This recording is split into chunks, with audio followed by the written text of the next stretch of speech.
Welcome to this slideshow presentation on creating an earthy modern living room. In this video, we will be showcasing some beautiful examples of how you can bring a natural and organic feel into your modern living space.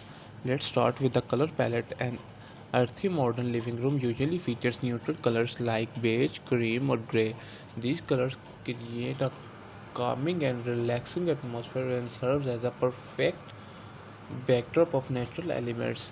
Next up, natural elements. Incorporating natural elements into your living room, you can make it feel more connected to the outdoors. Think indoor plants, wooden furniture, jute rakes, or even stone accents. These elements add textures and warmth to the space. Another key element of an earthy modern living room is natural light. Large windows that let in plenty of natural light help create a bright and airy space.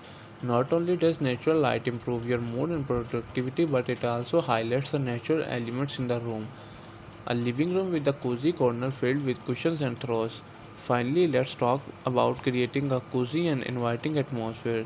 Soft furnishings like cushions, throws, and curtains add texture and warmth to the space, making it feel more inviting and comfortable. Choose materials like cottons, linens, or wool for a natural feel. And that's it for our slideshow on creating an earthy modern living room. We hope these examples have inspired you to bring some neutral elements into your own living space. Thanks for watching, and we will see you in the next one.